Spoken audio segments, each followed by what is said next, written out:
Let me ask you a question. What happens when you balance your finances, career, and your well-being? There's no limit to what you can achieve. I'm Jalen Vickery, your host and guide on how to build wealth with wellness. Living in a world of information overload and misleading highlight reels, Finance Fitness Finesse is a podcast to help you realize you're not woke, you're broke, and how to change that in your favor. If you're looking to elevate your wealth, well-being, and discover the power of balance, tune in to learn why money matters but wellness counts.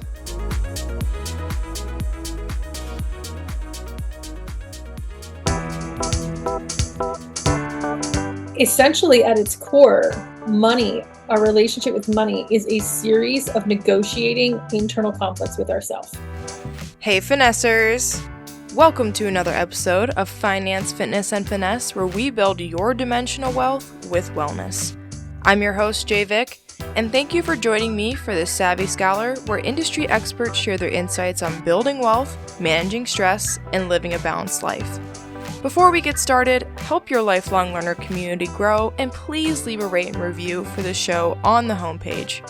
Your feedback is most important, of course, and it would be much appreciated.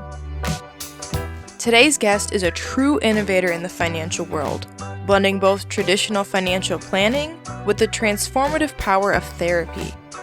As the founder of the Financial Conflict Resolution Institute, Joy Slabaugh has made it her mission to help professionals and clients alike navigate the deeper emotional layers of money decisions. In this episode, Joy shares key strategies like how our conflicting thoughts, both good and bad, can guide better decisions, along with several techniques to solve financial tension. Whether you're a future therapist, finance professional, or just curious about the psychology of money, this conversation will offer the perspectives you're looking for on understanding the multiple layers behind our financial choices. Let's get into it.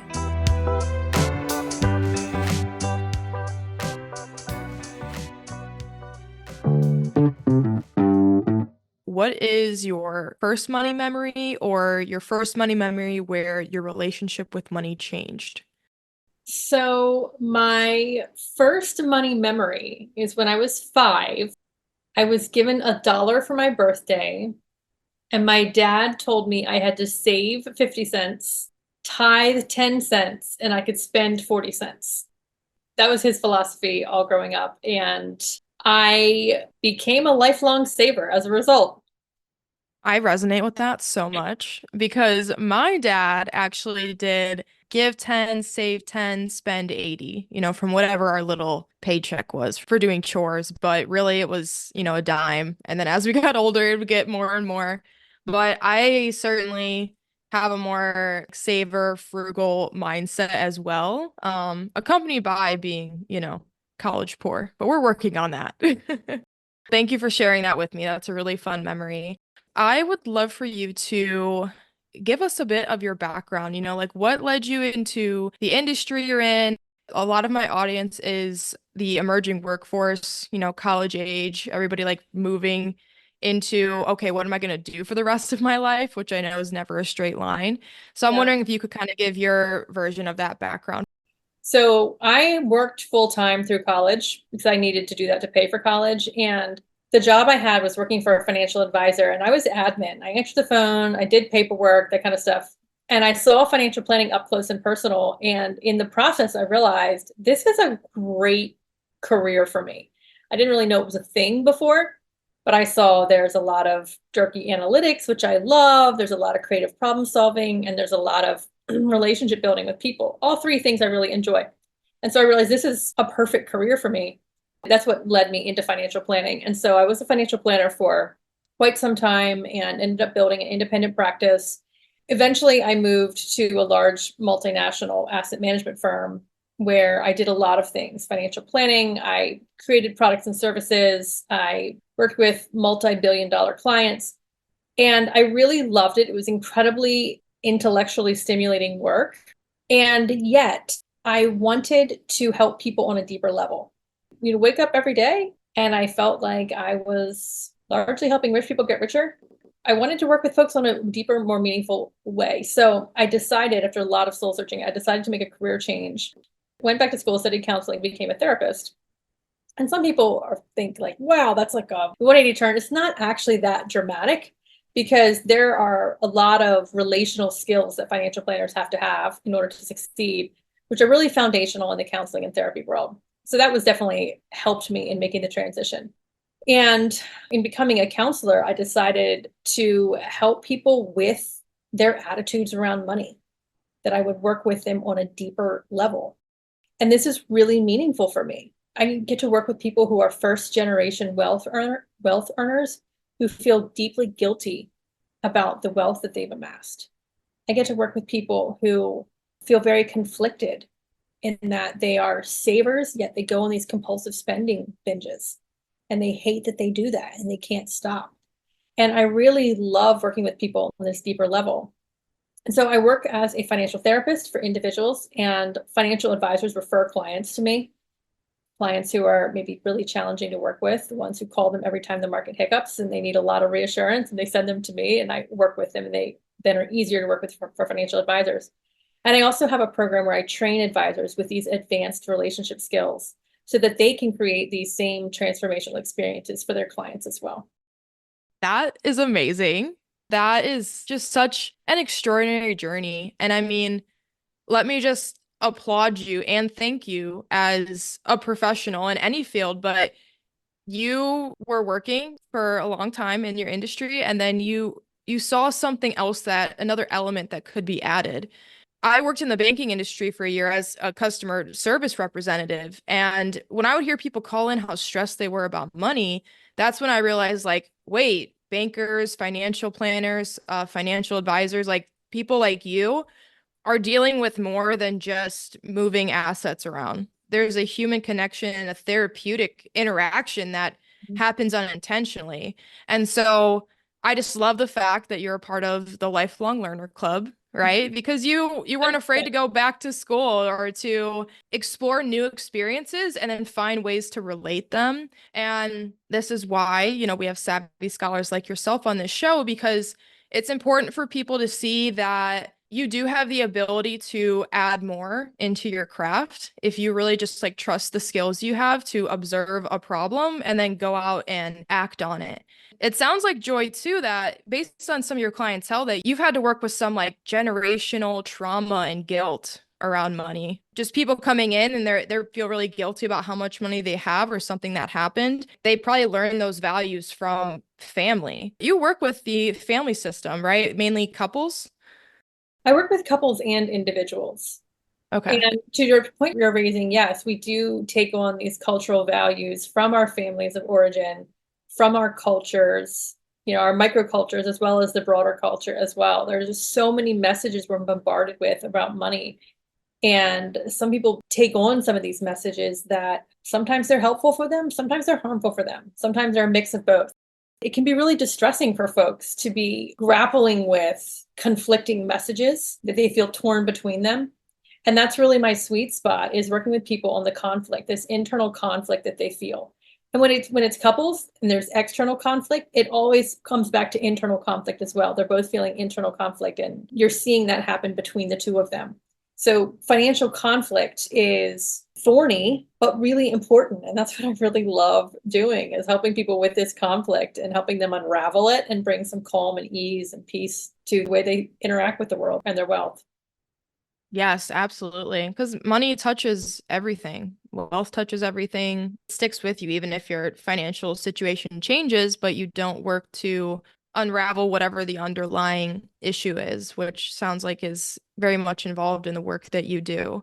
I'm wondering a little bit more about internal family systems therapy and then how that can help a client change their relationship with money.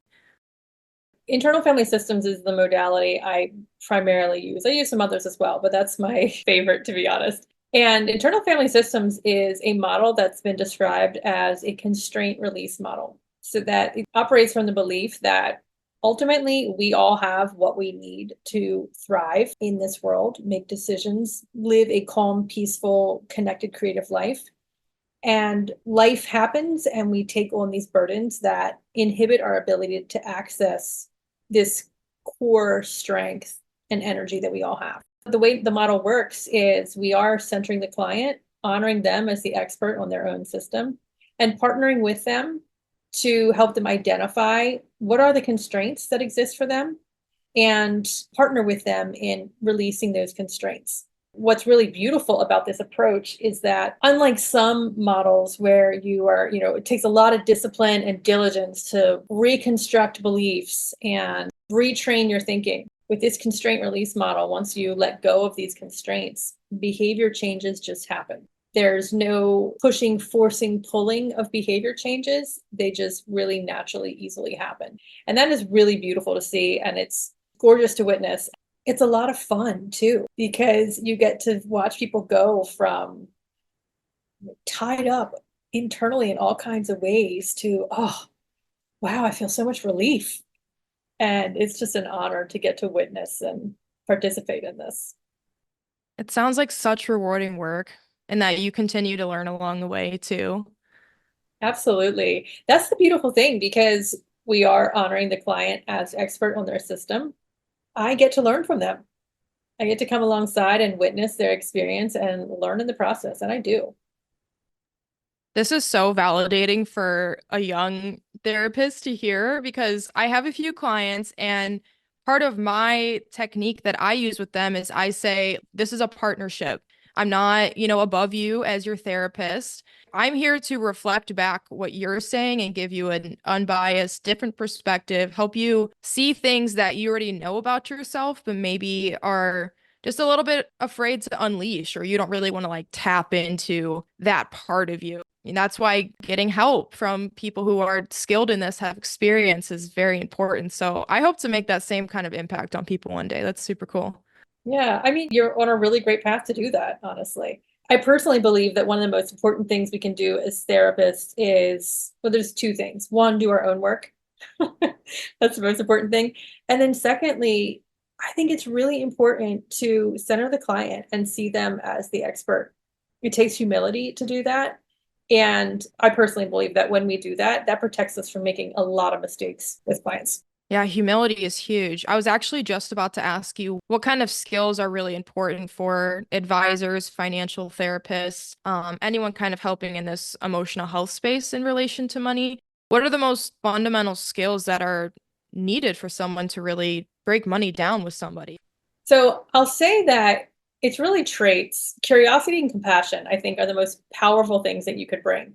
Curiosity first to your own internal world, which is so important so that, as an advisor, you're not projecting your stuff onto the situation. So the internal curiosity, as well as the curiosity toward the client and systemic curiosity, trying to understand what is happening on a broader scale beyond just this micro interaction with this client right now. So curiosity, I think, is very powerful, as well as then that's what motivates people to be lifelong learners. And we're always building our skills. And the other thing is compassion. I refer to it as compassion because for financial advisors, that's a little bit easier to understand as opposed to unconditional positive regard, which we use in therapy land. That compassion, as you know, is so powerful. It is transformational. Bringing that non-judgment, that unconditional positive regard to a situation, to a person, to a relationship is transformational. So I think of it as these two attitudes. And then the skills are, how do you cultivate being able to bring that consistently? That's where the skills come in.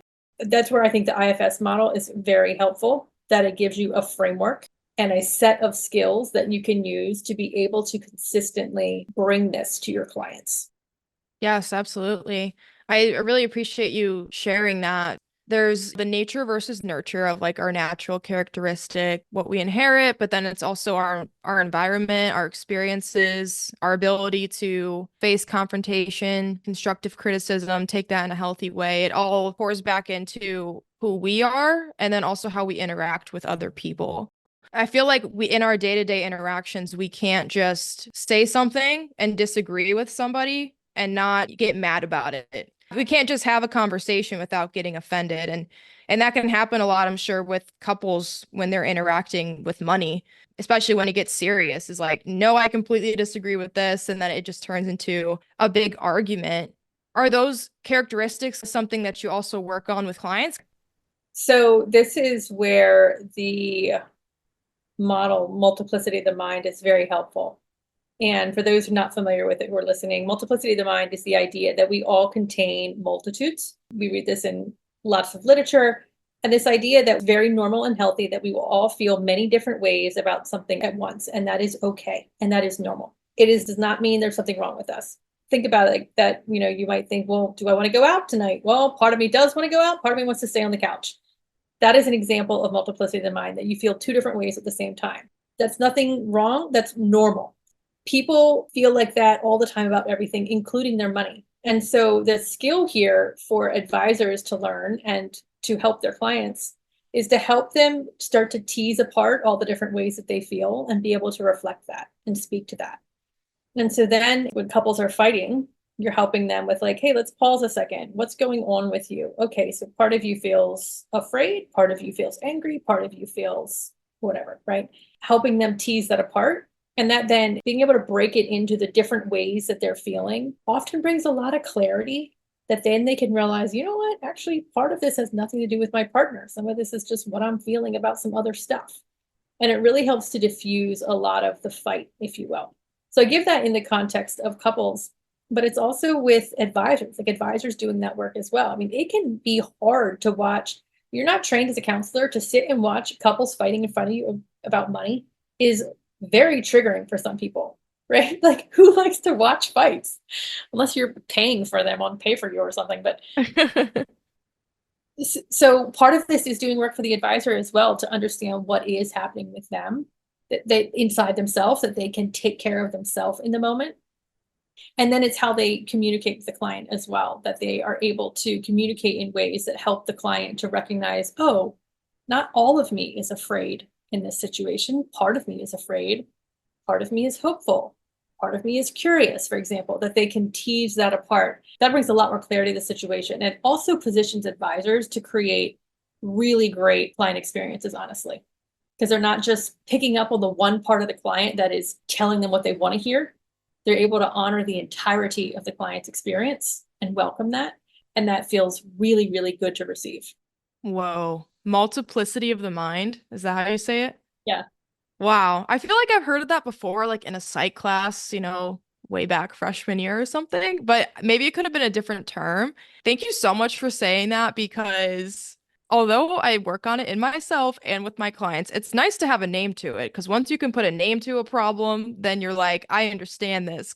Even today I went to this leadership workshop and I was like, I don't want to go, but I really want to go to learn something. And it was worth it. So I'm glad I went. But just feeling two different ways, and it can just cause a lot of overwhelm.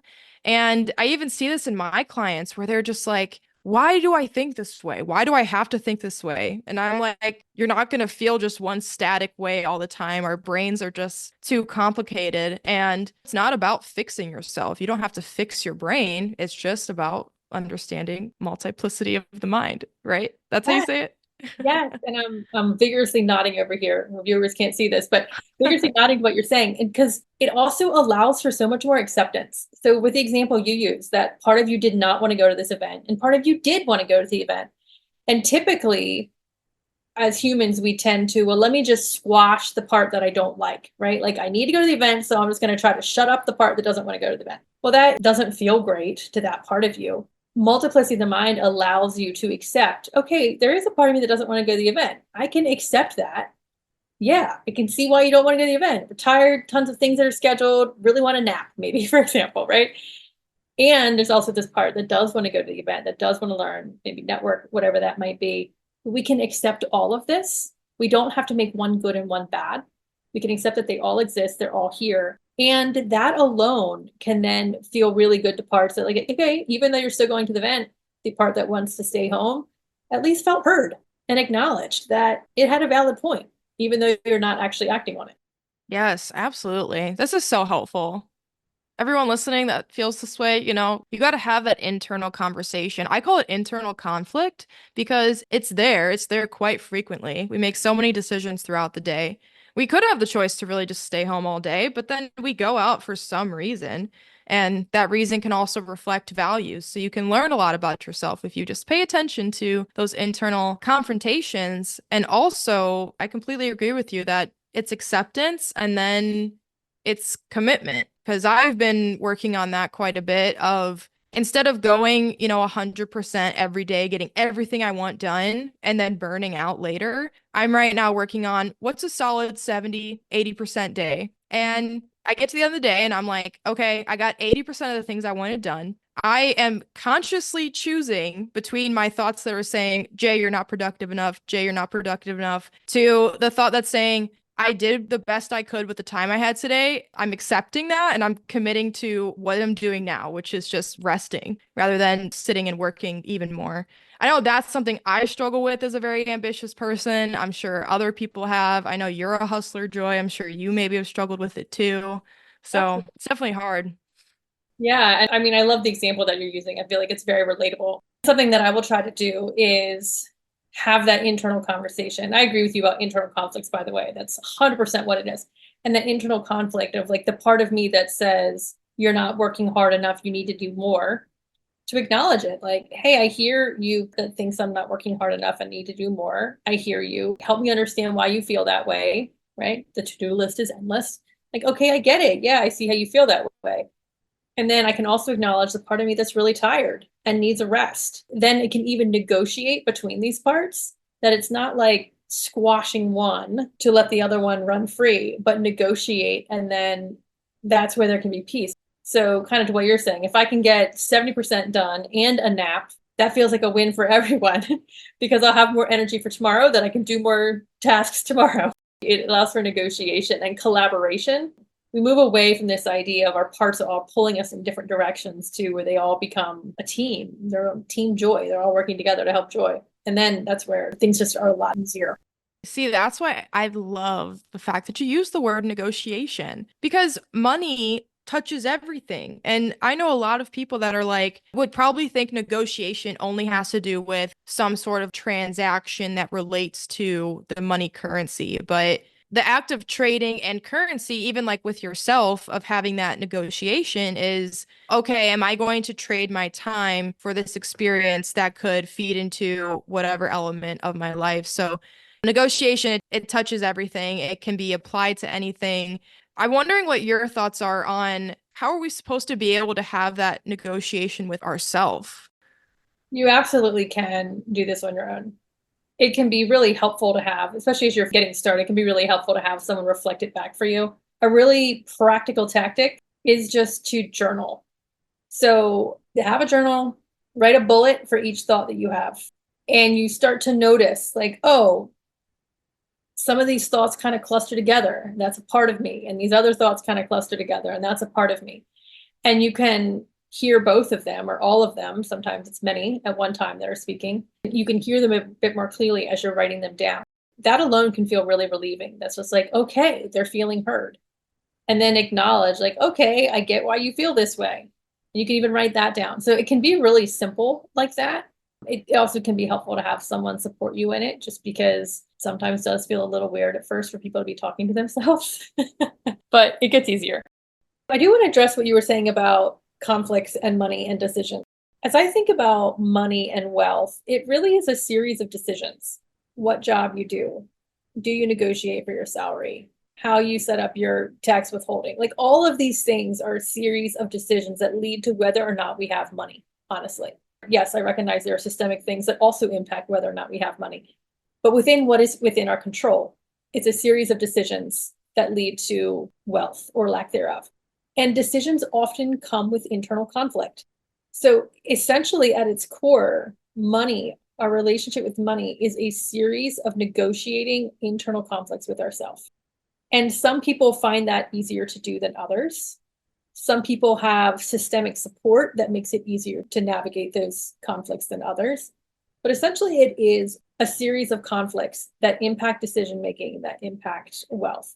I want to frame it like that, is to hopefully like connect the dots between how financial conflicts actually end up resulting in your balance sheet or lack thereof. That totally makes sense. I'm glad that you brought this up because now I just want to go through an example. I'm kind of visualizing, like someone, they get their paycheck and they've been really working hard to try and save, but Number one, they aren't paying themselves first. They're paying all their subscriptions right off the bat. And then they're paying rent and their necessities. And then they may have a little bit left to save, but instead they want to buy that item that just catches their eye. I feel like some people, if you work up the habit long enough, that it can almost become like just a snap decision where it's hard to even grasp that moment of internal conflict.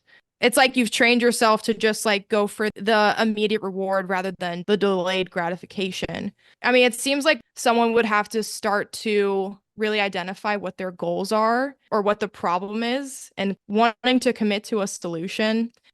I guess like I'm just like really looking to grasp and visualize how this can apply to someone, right when they get their paycheck, for example. Yeah. So there's a lot of paths in to how you can identify the conflicts, right? Sure, one way is what you're outlining. You can look at your goals and then what's holding you back from the goal. There's a lot of ways into this. Another way is, let's use the example you're sharing of you get paid and you want to save, but you also want to your streaming services, for example. One path into these conflicts is notice where you feel stress and tension, right? So in the example that you're describing, it's like, well, I want to enjoy streaming in my downtime and relaxation because I do work so hard. And yes, I also want to save. So there's our conflict. Do I stream or do I save? That's the conflict. So you're starting there and then getting curious with yourself about, well, why do I want to save? Why do I want to stream? How does saving help me? How does streaming help me? What am I afraid would happen if I don't save? What am I afraid would happen if I don't stream? What we find with these conflicts and these different parts of us are always trying to help us. Even if they sometimes are encouraging us to do things that from the outside might look like what we would call quote unquote negative behaviors. When we really get to know these parts of us, they are trying to help. So I could hazard a guess, for example, that the part that wants to stream is trying to give a mild form of disassociation so that you can relax a little bit and get up the next day and do it all over again. Right. And when you think about it in that context, it's like, wow, yeah, this is trying to help me. Now, shaming parts doesn't work. They will just dig in. Right. So it's like bringing that compassionate acceptance of like, I get how you're trying to help me. And then negotiating. Can we negotiate around this? Does it have to be all the streaming services? Maybe limit it to one. Or can we, split an account with someone? Cut it even further, right? But negotiating with the parts, they can help us, right? Their goal is always trying to help us. They can help us and they can help us in ways that allow us to get the outcomes that we're looking for. How does that example land with you? That's amazing. I love that you brought in changing the framework of thinking that there's not a good and bad side to the thoughts. They're both there to help you. You have thoughts for a reason. And it's almost like we invalidate ourselves by being like, I'm bad for wanting to watch TV, relax, and then I'm good if I save, but I'm especially bad because I recognize I want to save, but I do the opposite. It would help people so much to just reframe your thoughts that I'm not good or bad. How are each of these thoughts trying to help me? Yes. So thank you so much for that. Yeah. And this is where I feel like financial planners sometimes get tripped up. Is as financial planners, we love to help people save. And we tend to really validate these behaviors like saving. And we maybe sometimes end up gently shaming the parts that want to spend, for example, or that get in the way of saving. And this can be counterproductive when advisors take this approach. It's like, okay, well, you need to save more. Well, stop the spending, you need to save more, right? They think they're being very logical and practical, but it can end up just feeling like shame. And an approach like this works for a little while, but eventually the parts that are feeling shamed backlash. And they may backlash by blowing up the person's financial plan. They may backlash by firing the advisor, but there's usually some backlash. And so what's really transformational about this approach with advisors is coming in with the perspective that there is a fact set that exists, that the behavior your client is engaging in is logical. It may not be immediately apparent, but there is, in some world, it makes sense why they're doing what they're doing. And our job as a financial advisor, or our job as a therapist, or our job as a kind, compassionate human is to get curious. And can we understand what that fact set is so that we can bring compassion and accept them for who they are and how they are. And then that is what can bring ease that allows change. That like, oh, well, maybe I don't need to dig in quite as hard as I was on this. Maybe I can actually relax a little bit and shift this a little bit. And that's when change happens. There was so much longevity in that framework, Joy. It's longevity in regards to not only the working relationship that a financial professional working with an individual or family could have over the long term as they develop their wealth mindset and, transform their lifestyle. I'm sure if a client does switch their framework that I'm only good if I save and I'm bad if I stray from that, even if they left the financial advisor, they can go throughout the rest of their life just having that constant pressure in your chest. Because I Yeah. mean, even I feel that way a little bit sometimes where I'm like, I have to save, I have to save, I have to pay off my loan. I'm so close. And I have to, it's a severe internal conflict sometimes when I'm like, just go out and have a drink with your friends, Jay. It's fine. You set aside the spending money. But I Yeah. really needed to work with that strategy to help calm my mind, and I still am. That framework, how each thought can serve you, how you can remove the cultural bias or stereotypical bias of what is good and bad around your money. What's interesting too, Jay, what you're talking about is the way behaviors can become extreme. Because what you're talking about, like the guilt you feel about going and spending, getting a drink with your friends, multiply this times a zillion. And that is how many wealthy people feel. Not all, but there are any number of wealthy people who have literally millions of dollars and they feel so much stress about spending it. They're quite miserable. They've worked very hard, perhaps even sacrificed their health to amass this money. They can't enjoy it and they're essentially hoarding it, right? They're also not using it to benefit the world around them. They're hoarding it. And how miserable is that? So it's also this idea that parts are trying to help us. They can sometimes become really extreme, right? Like the person who's in that scenario is like they had parts that really wanted to save and that helped them. That helped them amass this. And yet they have a miserable life. So how much is it actually helping them now? And so again, wanting to befriend and bring compassion and understand why parts are doing what they're doing and the ways they're trying to help us. The constraint release model says, are there things we can let go? There are beliefs we can let go and new beliefs that we can take on. And then that is where ease happens. So like my dream is financial advisors can help a lot of wealthy people heal their relationships with money. And they allow money to flow more freely from them into the world around them. How transformative could that be to our culture, our world? That would be a major change. Major change. Joy for president. No, I'm just kidding. I wouldn't want to put you under that stress. It's a very Oh. stressful job. That's exactly the type of world that we are building, a financially literate society that can thrive, that can show acceptance in themselves and others, because money's a game. Some people want a lot of wealth, some don't. Different things make you happy based on your needs. But still, no matter if it's with money or anything else, having acceptance of that internal conflict and using the thoughts to help you. I'm sorry, I'm just like still kind of mind blown because I'm about to use this like every single day. I realize I'm talking a lot about wealthy people, and I realize that who this podcast is geared toward are people who are not wealthy yet. So I want to flip this on its head and talk about what I'm going to guess is probably a more common conflict that's being experienced amongst listeners. Mhm. And that is one that in the helping professions, social work being one of them, there's this idea where we feel guilt if we are making money, and that we as helpers are devalued and our help is devalued if we make money off of it. And to be fair, like the social work industry and the therapy industry gives a ton of messages devaluing our work, right? That you're going to be unpaid for your internship, for example, to start with, right? And just goes from there. I have colleagues who graduated from the counseling program and are offered $19 an hour jobs. You can literally make more stocking shelves at Trader Joe's, right? So there's a lot of messages that say that this work, this help is not valuable. And we sometimes will internalize this belief of, I am a bad person if I get paid my worth, or I am a bad person if I can comfortably pay my bills. I must sacrifice to be a good person. And I just want to name that as a really common internal conflict that people feel in helping professions. And so I'll invite listeners to get curious about that. How does that serve you?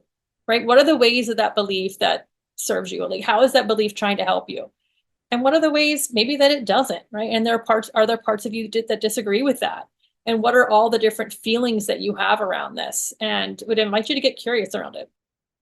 Yes, stay curious. I had to keep myself muted, guys, because you could probably like hear my heart beating from just getting amped up about the fact that Joy is completely correct. When I was shown what the average social work salary was in graduate school, I was like, there has to be something more to this. Not that I don't want to provide great service to people just so I can get rich. I do it because I value the uniqueness of an individual and the challenges they're facing and being a part of that journey, but still know your worth, define your worth. And I feel like in especially the therapy field that we aren't supposed to make a lot of money, or we're not really taught that. And so I completely agree with you.